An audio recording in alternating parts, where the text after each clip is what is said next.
Kalau Pak Boy Iya. sendiri gimana tanggapannya Pak? Kalau ada stigma atau anggapan seperti itu, jadi orang takut gitu karena takut dicap wah fanatik banget atau malah dicap kurang paham soal agama. Iya, fanatis dalam menjalankan ibadah, dalam menjalankan kegiatan syariat agama, itu adalah sesuatu hal yang memang Harus. harus Iya. sebagai orang yang beriman dan bertakwa.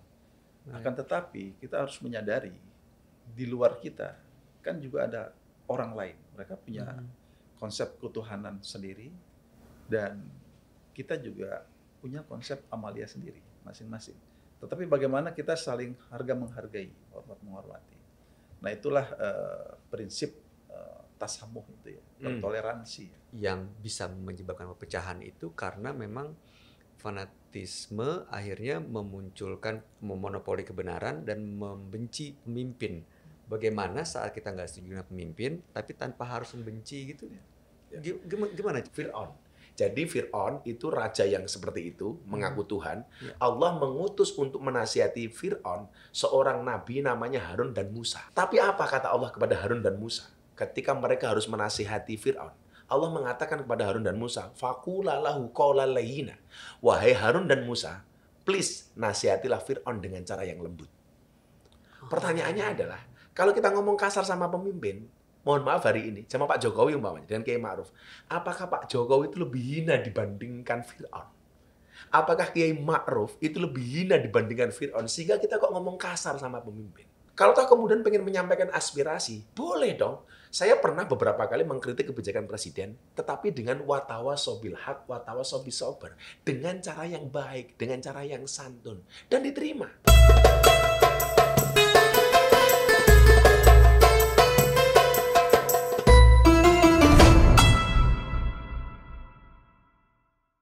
Assalamualaikum warahmatullahi wabarakatuh. BNPT hadir, harmoni, aman, damai, indah, rukun. Senang sekali saya Bayu Oktara hadir dalam podcast Cafe Toleransi spesial Ramadan. Dan gak terasa ya udah masuk minggu ketiga Ramadan. Pasti udah kuat lah ya di jam segini sama aroma masakan di rumah. Udah biasa aja ya kan. Gak cuma sahur dan juga acara buka puasa bersama.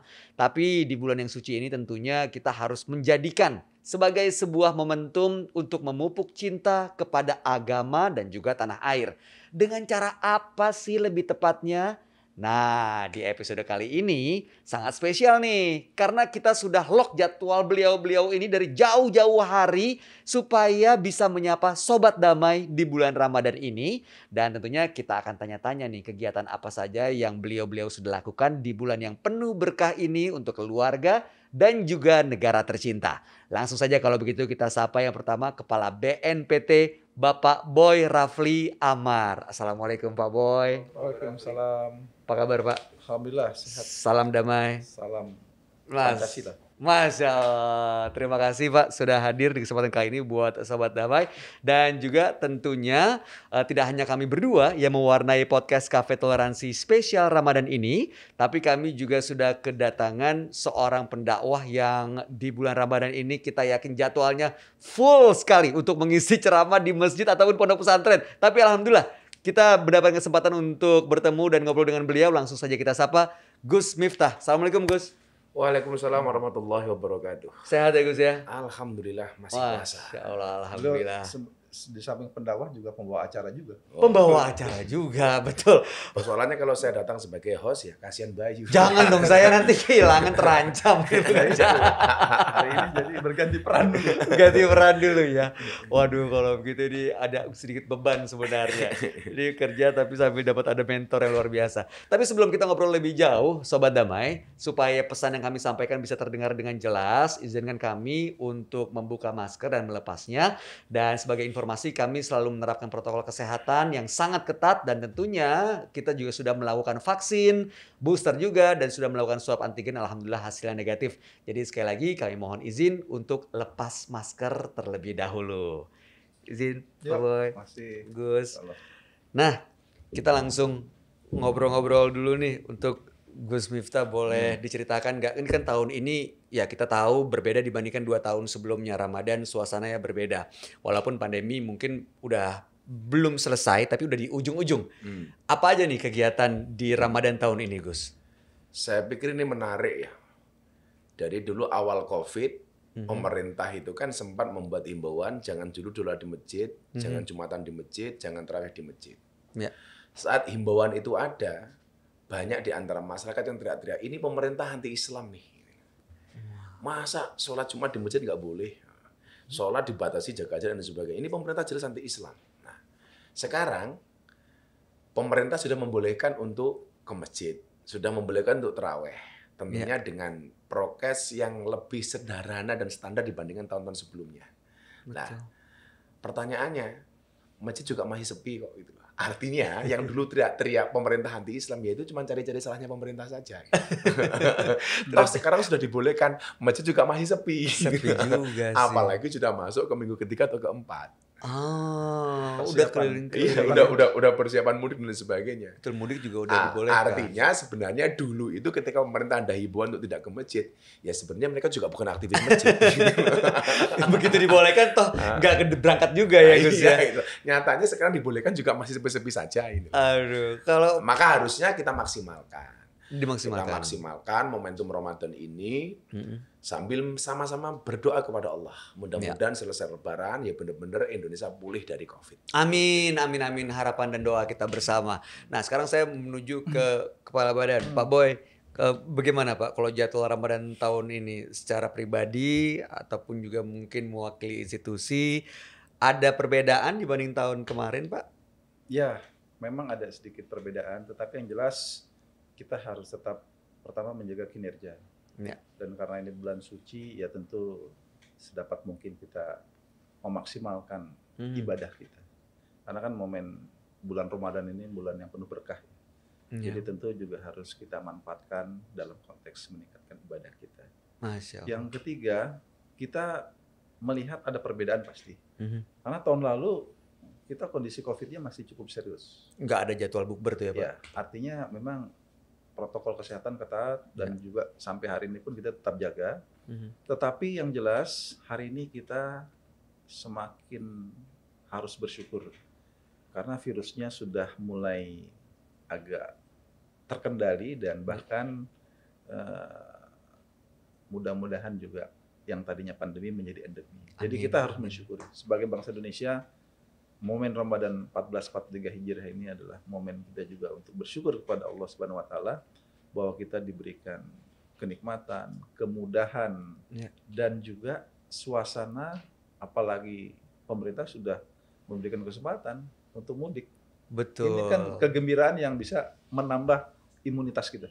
Itu dia, udah banyak nih yang bikin persiapan, bahkan asisten rumah tangga udah bikin jadwal sendiri Pak. Waduh, ini kekhawatiran muncul lagi apakah mereka akan balik apa enggak nih. Nah kita lanjut lagi ke Gus Miftah, Pak Boy izin. Kan Gus sudah keliling nih di Ramadan ini dari pesantren-pesantren, dari tempat-tempat untuk berdakwah juga. Udah gitu yang kalau dilihat dari sosial media yang hadir jamaahnya juga banyak sekali anak-anak muda. Nah zaman sekarang tuh dakwah yang materinya seperti apa Gus? Yang mudah diserap dan dipahami dan diminati sama anak-anak muda? Yang pertama begini, saya sering mengatakan orang yang salah pergaulan itu lebih gampang dinasihati daripada yang salah milih pengajian. Artinya semangat untuk belajar ngaji ini harus disertai dengan pemahaman terhadap nilai-nilai keagamaan yang benar. Jangan sampai kemudian ketika kita salah milih tempat pengajian, salah milih ustadz dan lain sebagainya, justru tidak menyelamatkan, malah menyesatkan. Maka Ramadan terakhir sebelum almarhum Mbah Maimun Zubair, sebelum Mbah Maimun Zubair meninggal dunia, 3 hari sebelum Idul Fitri, saya di video call sama beliau. Waktu itu saya kaget yang video call asisten beliau. Kemudian ternyata di layar HP itu ada Mbah Maimun, jenderal. Waktu itu beliau wasiat sama saya begini, Miftah, beliau bilang, sekarang konten ngajimu 2 hal saja, beliau bilang. Yang pertama, ngajimu di klub malam, di lokalisasi dan lain sebagainya tetap kamu lanjutkan. Kenapa? Karena jarang orang yang bisa seperti kamu, satu. Kemudian yang kedua adalah mulai sekarang konten pengajianmu diperbanyak kajian kebangsaan. Itu wasiat langsung dari Mbah Maimun jenderal waktu itu. Maka hari ini di era seperti hari ini, konten kajian saya, Mas Bayu, itu lebih banyak kepada kajian-kajian kebangsaan. Yang saya tanamkan nilai-nilai itu kepada anak-anak muda. Tentunya dengan cara yang efektif. Nah, Saya selalu membuat pengajian saya ketika menyampaikan value itu dengan dua hal. Yang pertama, menyampaikan value itu harus edukatif. Yang kedua, rekreatif. Maka dengan menggunakan bahasa-bahasa yang mudah dipahami. Salah satunya apa? Hari ini saya dikenal orang sebagai master of quote. Karena saya menyampaikan ayat dan hadis, itu saya lakukan dengan menggunakan quote. Termasuk quote-quote tentang toleransi, quote-quote tentang kebinekaan, dan lain sebagainya. Ternyata itu lebih efektif. Karena memang salah satu metode dakwah itu adalah khatibun nas biqadri uqulihim. Berbicaralah kepada manusia sesuai dengan kapasitasnya, sesuai dengan kemampuan akalnya. Nah, sasaran saya hari ini adalah anak-anak muda. Jangan sampai anak-anak muda ini tersusupi oleh pikiran-pikiran radikalis. Maka kita menyampaikan ajaran agama dengan happy dan menyenangkan. Nah, itu dia tuh. Kalau udah dapat rasa menyenangkannya, biasanya kita lebih mudah untuk menyerap dan mengikuti kan Gus ya? Iya, kalau mereka udah senang pasti akan ada trust. Betul. Dan mereka jangan sukarela juga merekam, membagikannya lewat sosial media sekarang. Nah, kalau Pak Bayu sendiri di bulan suci Ramadan ini kan sesuai dengan tema kita, seharusnya kita bisa menjadikannya sebagai sebuah momentum untuk menambah kecintaan kita terhadap agama dan juga tanah air. Caranya bagaimana untuk memunculkan dan mengimbangi dua hal tersebut, Pak Boy? Ya, kita bangsa Indonesia ini bersyukur. Tadi beliau menyampaikan Mbah Maimun. Ya. Dan jauh sebelum itu kan, sebelum kemerdekaan kita tentu juga mengenal sama-sama tokoh ulama besar ya. Khalifatul Syekh Hasyim Asy'ari yang mengedepankan prinsip hubul waton minal iman. Jadi ini sebuah prinsip yang mungkin kita tidak dapatkan didengar dari ulama-ulama lain di luar Indonesia. Tetapi beliau karena memang momentumnya, lahirnya di masa penjajahan, masa perjuangan. Jadi betapa pentingnya kita ini bangsa Indonesia mengedepankan semangat persatuan dan kesatuan. Hanya dengan cinta kepada tanah air lah bahwa kita bisa mengumandangkan semangat persatuan itu. Karena tanpa ada rasa cinta kepada tanah air, maka sulit kita bisa menerima perbedaan. Bayangkan dari Papua sampai Aceh ya, kemudian 1.300 suku di negara kita. Demikian juga bahasa, ras. Tetapi kita diajarkan untuk bersatu, diajarkan untuk mengedepankan semangat persatuan. Jadi prinsip cinta kepada negara itu adalah bagian daripada iman. Itu adalah sebuah konsep amaliyah yang luar biasa yang diwariskan leluhur kepada kita. Nah, jadi hari ini kita termasuk bangsa yang sangat beruntung diperkenalkan dengan konsep agama dan kebangsaan yang harus dibangun secara seimbang. Karena pada akhirnya nanti kalau hanya kita mengedepankan semangat keagamaan yang memang tentunya kewajiban kita sebagai insan umat beragama dalam menjaga hubungan dengan Yang Maha Kuasa, hablum minallah, tetapi hablum minnasnya kita imbangi dengan semangat kebangsaan tadi. Bahwa di negara kita ini bukan kita sendiri, tetapi banyak lain, masyarakat lain yang berbeda dengan kita dari berbagai latar belakang. Tetapi dengan prinsip itu akhirnya kita mengedepankan semangat ukhuwah watoniyah yang luar biasa, yang hari ini seimbang. Dan jangan lupa juga prinsip hubul waton minal iman itu juga tergambarkan dari Undang-Undang Dasar kita dalam pasal 27, karena di situ ada kewajiban bela negara.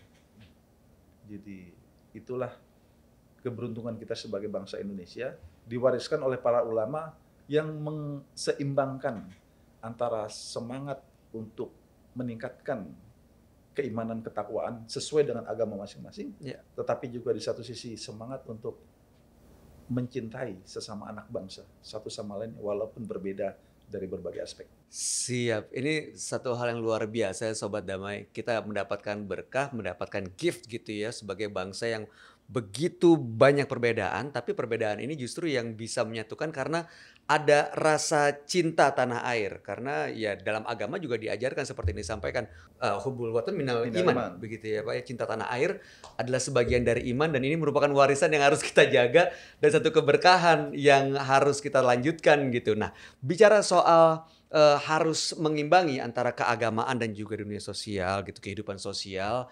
Saya mau nanya lagi nih ke Gus Miftah, Pak Boy.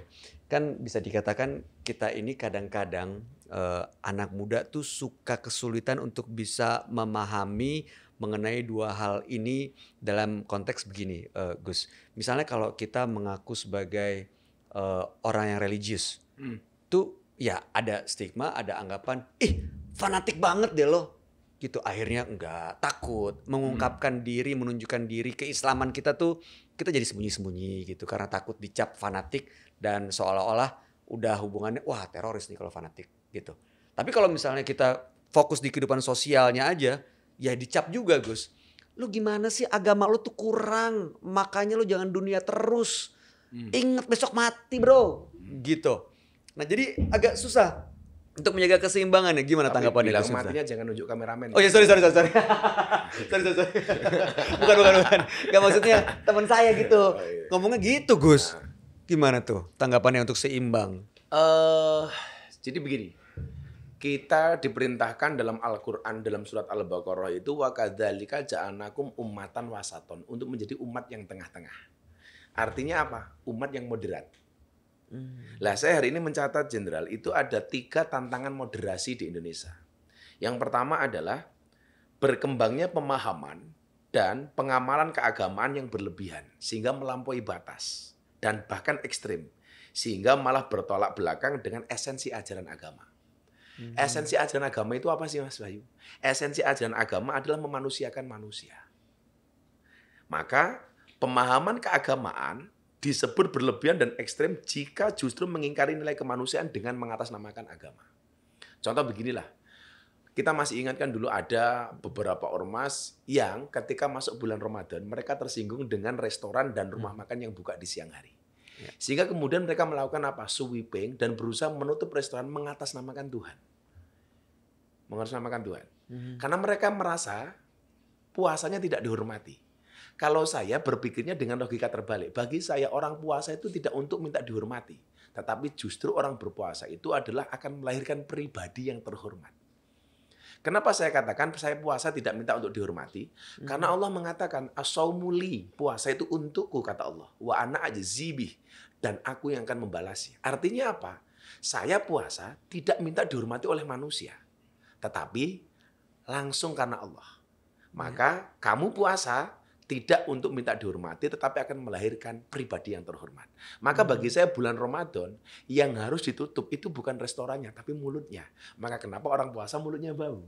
Supaya lebih banyak diamnya. Nah, kemudian yang kedua adalah munculnya klaim kebenaran dan tafsir agama.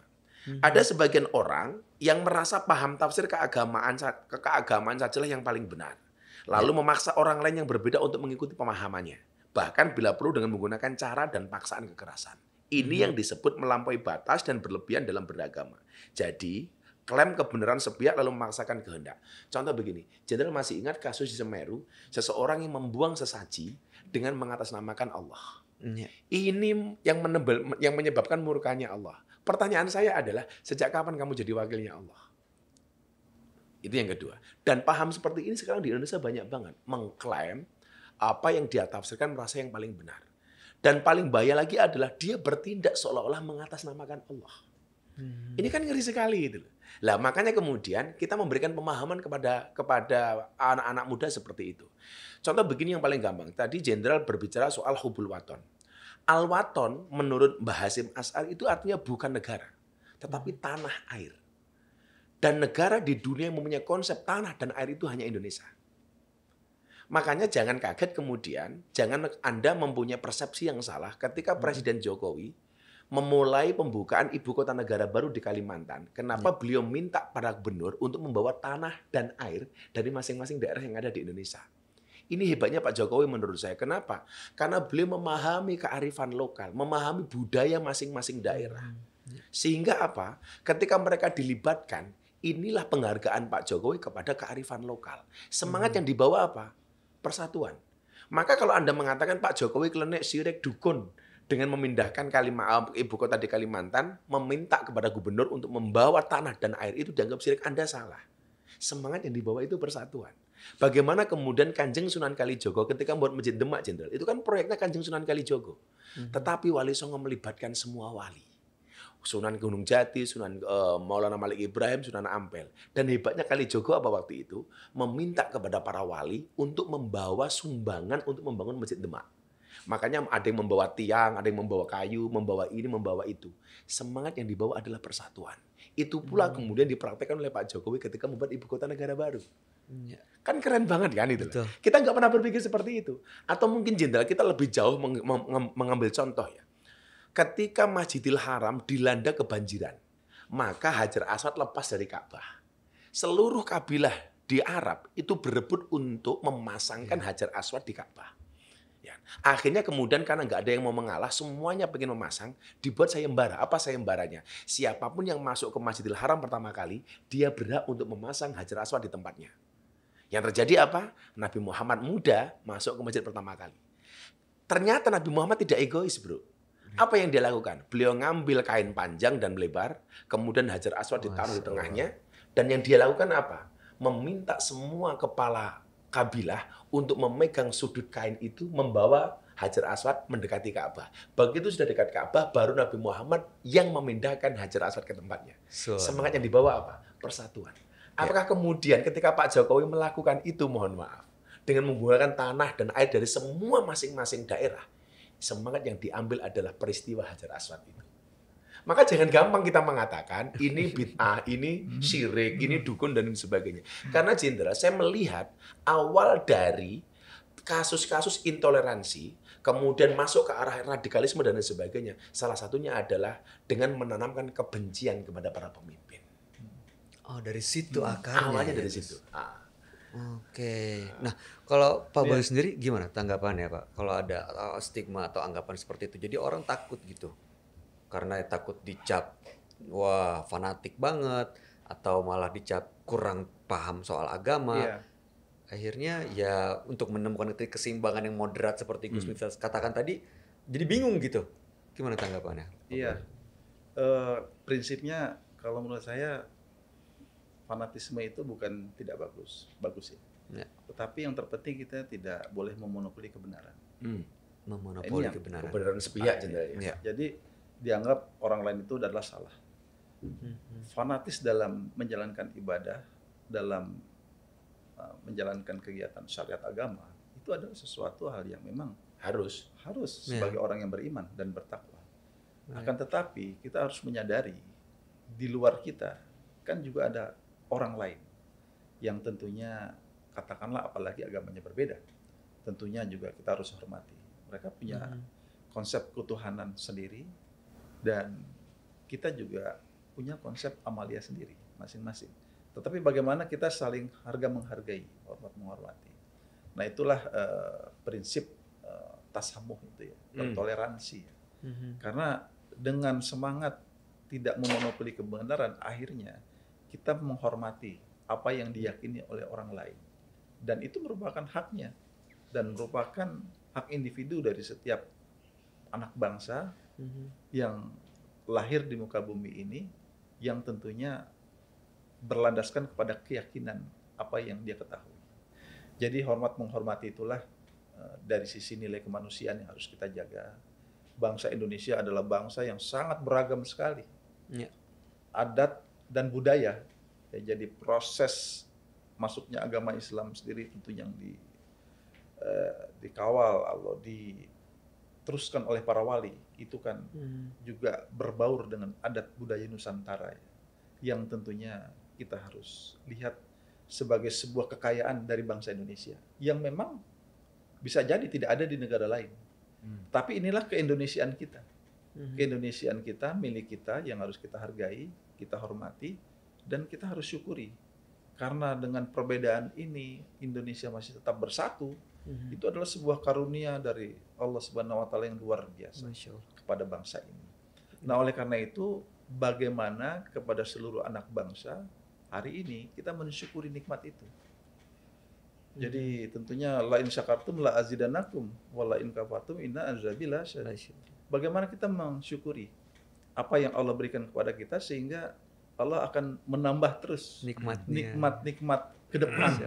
Tapi kalau kita kufur atau kita kerjanya cuma ngedumel aja atau katakanlah menyalahkan orang lain, ya mungkin lebih banyak azab akhirnya akan dihadapi oleh bangsa Indonesia. Auzubillah min dzalik, subhanallah. Nah, kalau tadi Gus Miftah bilang katanya salah satu ya yang bisa menyebabkan perpecahan itu karena memang fanatisme akhirnya memunculkan memonopoli kebenaran dan membenci pemimpin.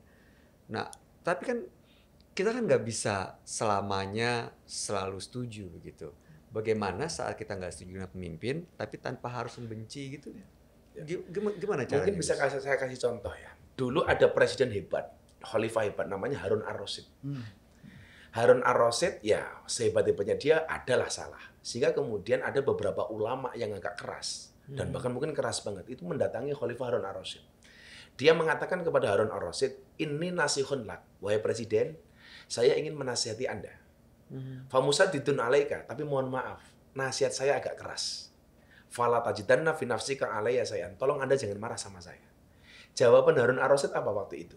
Innallaha ta'ala qad arsala man huwa khairum minka. Sesungguhnya Allah pernah mengutus orang yang lebih hebat dibandingkan Anda. Siapa yang dimaksud? Harun dan Musa. Ila man huwa syarrum minni, kepada orang yang lebih jelek dibandingkan saya. Maksudnya siapa? Fir'aun. Jadi Fir'aun itu raja yang seperti itu, mengaku Tuhan. Allah mengutus untuk menasihati Fir'aun seorang nabi namanya Harun dan Musa. Orang yang lebih hebat dibandingkan ulama itu, yaitu Harun dan Musa, kepada orang yang lebih jelek dibandingkan saya, yaitu Fir'aun. Tapi apa kata Allah kepada Harun dan Musa? Ketika mereka harus menasihati Fir'aun, Allah mengatakan kepada Harun dan Musa, "Faqula lahu qawlan layyina." Wahai Harun dan Musa, please nasihatilah Fir'aun dengan cara yang lembut. Pertanyaannya adalah, kalau kita ngomong kasar sama pemimpin, mohon maaf hari ini, sama Pak Jokowi umpamanya, dengan Kiai Ma'ruf, apakah Pak Jokowi itu lebih hina dibandingkan Fir'aun? Apakah Kiai Ma'ruf itu lebih hina dibandingkan Fir'aun? Sehingga kita kok ngomong kasar sama pemimpin. Dalam hal ini mohon maaf, saya tidak membela apapun dengan kepentingan Pak Jokowi dan Kiai Ma'ruf. Tapi saya mengatakan apa? Kalau sebagai anak bangsa, kita tidak pernah bangga dengan pemimpinnya. Bagaimana dengan orang lain? Kalau toh kemudian pengen menyampaikan aspirasi, boleh dong. Saya pernah beberapa kali mengkritik kebijakan presiden, tetapi dengan watawasaw bil haq, watawasaw bis sabr, dengan cara yang baik, dengan cara yang santun, dan diterima. Contoh waktu itu ketika presiden membuat keputusan legalisasi miras. Saya waktu itu protes. Mohon maaf, saya tidak setuju. Kenapa? Karena keharaman khamar dalam Al-Quran itu mutlak, qat'i. Beda katakanlah dengan bunga bang, apa itu haram atau tidak, itu debatable. Tapi kalau khamar haram itu adalah mutlak. Maka saya tidak setuju bahwa ketika miras dilegalisasi. Tak guyoni ya Pak, waktu itu saya guyon. Bagi saya minuman keras yang bisa dikonsumsi dan halal cuma satu, es batu. Dan ternyata sehari kemudian Pak Praktek telepon saya, "Gus, mohon izin, besok Pak Jokowi insya Allah akan membatalkan keputusan soal legalisasi miras." Artinya apa? Presiden kita tidak anti kritik, bro. Nyatanya kita ngomong juga diterima. Selama cara penyampaiannya itu baik. Jangan sampai niat yang baik dilakukan dengan cara yang tidak baik. Itu maksud saya. Jadi ya boleh-boleh aja untuk menyampaikan aspirasi, tapi ada adabnya begitu. Ada adabnya, ada etikanya. Ada etikanya. Ada etikanya, etika kepada pemimpin. Sekarang beginilah, jangankan suami itu kan pemimpin rumah tangga. Betul. Istri pengen menasihati suami atau memberikan masukan kepada suami, itu pun ada etikanya. Maka saya bilang suami yang baik itu suami yang mendengarkan pendapat istrinya. Dan istri yang baik yang mendapatkan banyak pendapatan dari suaminya. Asal banyak pendapatannya ya. Ya ini kalau kita bicara soal ada penyampaikan, sebenarnya kalau kembali ke agama Islam, mungkin Sobat Damai juga tahu kalau misalnya kita lagi sholat jamaah gitu, imam salah gerakan atau nggak salah baca kan juga ada adabnya sebagai makmum untuk mengingatkan, menyampaikan. Ya subhanallah. Ada caranya kan? Ada caranya. Nggak langsung bilang, salah bro, woi. Harusnya berdiri. Gitu nggak gitu ya. Lah sekarang apalagi lagi jadi presiden, imamnya negara. Sekarang imamnya sholat loh. Iya, Itu iya. baru mau ngimami sudah sudah diancam sama makmumnya. Hoi, jangan lama-lama. Nah, tapi sekarang nih untuk menyampaikan aspirasi, Pak Boy, kan kita tahu banyak sarana, banyak media, termasuk salah satunya adalah sosial media. Begitu gampangnya orang menyampaikan sesuatu dan begitu gampangnya orang mendapatkan informasi. Nggak sedikit juga yang memanfaatkan media sosial ini untuk menyusupkan nilai-nilai yang justru informasi yang provokatif. Iya. Yang menyebar kebencian, akhirnya padahal itu juga belum tentu benar, hoax, dan lain-lain. Bagaimana BNPT mewaspadai ini dan juga mengantisipasi hal ini, Pak Boy? Ya, pertama kita bersyukur bahwa perkembangan teknologi informasi dengan adanya dunia maya ini itu Ya. adalah sebuah situasi yang menambah kemudahan bagi anak bangsa antar masyarakat untuk bisa berkomunikasi. Permasalahannya yang tadi itu, adab tadi. Ini persoalan adab ini di dalam dunia maya ini masih kurang dan masih perlu ada perbaikan lebih keras lagi dari kita semua ya. Bagaimana adab-adab di dunia nyata itu? Di dunia nyata aja kadang-kadang juga Dilanggar kita juga. tidak menemukan banyak sekali hal yang tidak beradab kan. Apalagi di dunia maya yang secara fisik orang tidak kelihatan satu sama lain. Yang ada adalah umpatan, curahan hati, pikiran, kepala setiap manusia yang menggunakan akun media sosial. Tetapi mereka masih dengan mengekspresikan hal-hal yang katakanlah jauh daripada nilai-nilai kemuliaan akhlak.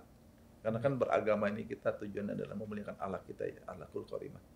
Tapi bagaimana dalam pemanfaatan sosial media ini itu mencerminkan bahwa kita adalah insan hamba Tuhan yang berakhlak. Nah, ini tantangan kita ke depan. Bangsa Indonesia ini termasuk pengguna media sosialnya yang jumlahnya besar di dunia. Mungkin nomor 4 di dunia. Karena dari 212 pengguna internet itu 80%-nya pengguna medsos. Pemilik akun medsos. Dan 60% dari pengguna akun medsos itu adalah generasi muda. Nah, kita berharap generasi muda dengan memanfaatkan perkembangan teknologi informasi ini adalah untuk kebaikan, untuk berdakwah, untuk menyampaikan ilmu-ilmu yang bermanfaat, untuk menasihati dalam kebaikan dan penuh kesabaran. Itu yang penting. Jadi jangan sampai isinya tuh umpatan, hinaan, provokatif. Saya pikir kepribadian bangsa Indonesia tidak di situ. Tapi bagaimana transformasi nilai-nilai luhur bangsa ini ke dalam sosial media itu yang tentu harus didukung oleh semua warganet agar kita menjadi bangsa yang berbudaya, memiliki adat istiadat yang baik dan tentunya peradaban yang bagus di dalam penggunaan sosial media. Siap, Pak Jenderal. Izin, mohon maaf bertanya. Kalau Pak Boy sendiri punya sosial media nggak, Pak? Saya ada. Kebetulan Instagram saya ada. Instagram. Ya. Dan biasanya Instagram itu digunakan untuk apa? Biasanya kan semua memanfaatkan Instagram Ya. untuk menjual sesuatu, selling something, to tell people, untuk menyampaikan kepada orang banyak. Kalau Pak Boy memanfaatkan sosial media untuk apa? Saya dalam konteks sosial media yang sifatnya pribadi ya, pertama adalah membangun semangat untuk beraktivitas secara positif. Itu yang pertama. Oke. Yang kedua, membangun semangat untuk mewujudkan kehidupan yang harmoni. Membangun semangat untuk kita mencintai tanah air. Jadi, medsos itu bagi saya adalah sarana berkomunikasi saya pribadi dengan para sahabat untuk menunjukkan setidak-tidaknya karakter itu. Demikian juga semangat kaitan masalah ya hal-hal yang positif itu adalah contohnya berolahraga. Yeah. Ini kan olahraga itu sangat penting ya dalam Betul. kehidupan kita sehari-hari. Oleh karena itu istilahnya berharap semoga ini adalah sebuah pesan-pesan yang bisa berdampak positif kepada masyarakat yang melihat. Nah, ini banyak sekali pesan positif dari sosial media. Flexing itu nggak pernah, Pak? Saya tidak. Enggak ya. Zaman sekarang soal anak-anak muda, waduh. Yang difleksingin BNPT. Kalau Gus Miftah sendiri, Gus, ngelihat fenomena sosial media seperti sekarang ini, gimana cara kita menahan godaan dari sosial media? Karena kan godaannya tuh macam-macam. Ada yang menggoda emosi, bikin marah, atau malah menggoda untuk macam-macam lah. Untuk pemahaman yang baru, pemahaman yang lain. Dari kacamata Islam, gimana? Saya pulang dari Taiwan, di pesawat itu baca Quran. Kebetulan yang saya baca waktu itu surat Yasin, Jenderal. Di menjelang akhir surat Yasin itu ada satu ayat yang menarik. Al-yauma nakhtimu ala afwahihim wa tukallimuna aydihim wa tasyhadu arjuluhum bima kanu yaksibun. Satu hari di mana mulut dikunci, tangan berbicara, kaki menjadi saksi atas apa yang kamu lakukan. Waktu itu saya mikir, kenapa kok mulut dikunci? Ternyata jawabannya hari ini, Jenderal. Kenapa tangan yang berbicara? Kok mulut dikunci, tangan berbicara? Karena hari ini orang banyak bermaksiat itu dengan tangannya, dengan jari jemarinya, dengan jempolnya. Saya mendapatkan jawaban itu di angkasa. Bagaimana kemudian hari ini orang mencaci orang lain dengan menggunakan tangannya, tidak lagi dengan mulutnya, dengan jempolnya, membuli, menghina, mencaci, memaki dengan tangan-tangannya. Pada semuanya besok akan dipertanggungjawabkan di hadapan Allah Subhanahu wa taala. Kalau saya sering guyon sekarang begini, sekarang malaikat Raqib dan Atid itu sudah tidak pernah mencatat amal manusia. Kenapa? Karena semua manusia sibuk mencatat amalnya masing-masing. Makanya besok di akhirat ketika dihisab, kita pede nih, malaikat nggak punya catatan saya nih. Begitu malaikat datang, dia langsung ngomong, buka HP-mu, selesai. Tinggal keluarin hashtag-nya, keluar semua. Artinya apa? Yuk kita dituntut untuk bijak dalam bermedsos. Salah satunya adalah, postinglah yang penting, jangan yang penting posting. Ini menjadi penting saya pikir untuk saya sampaikan. Karena hari ini kadang-kadang untuk ngejar traffic, kita kadang-kadang posting sesuatu yang sebenarnya nggak ada value. Makanya kalau saya selama ini ketika menggunakan medsos saya, ketika saya memposting video atau foto, itu harus ada value yang bisa diambil oleh para netizen. Jangan sampai apa yang kita posting itu justru menimbulkan fitnah, menimbulkan perpecahan dan lain sebagainya. Sehingga banyak orang salah paham gara-gara postingan kita itu. Maka kesimpulannya adalah postinglah yang penting, jangan yang penting posting. Saring sebelum sharing. Karena hari ini kita hampir semuanya kok nggak bisa lepas dari medsos, Jenderal itu. Makanya contohnya kemudian yang sering saya sampaikan adalah, saya beberapa kali Jenderal itu membuat giveaway kebangsaan. Apa itu giveaway kebangsaan? Di situ saya pernah kemudian makan di ruangan Bung Karno yang di Hotel Ina Beach itu. Kemudian saya kasih backsound lagu kebangsaan. Saya bilang, kepada 10 orang yang bisa menjawab lagu kebangsaan apa yang menjadi backsound video ini, maka akan saya kasih hadiah. Kemudian ketika saya berbicara Hari Pahlawan, saya posting soal pahlawan, saya bilang, sebutkan pahlawan yang merupakan pasangan suami istri. Artinya apa? Saya pengen membangkitkan semangat nasionalisme dan berbangsa dan bernegara melalui medsos. Dan ternyata itu efektif. Nah, kenapa kemudian kita tidak melakukan dengan cara-cara yang sesederhana itu, Jenderal itu? Ayo, mana gini, ketika kita berbicara soal toleransi, apa sih yang kamu pahami dari toleransi? Ada 10 hadiah menarik bagi siapa yang bisa menjawab apa itu toleransi. Itu yang selama ini yang saya lakukan untuk memberikan sumbangsih saya kepada bangsa ini.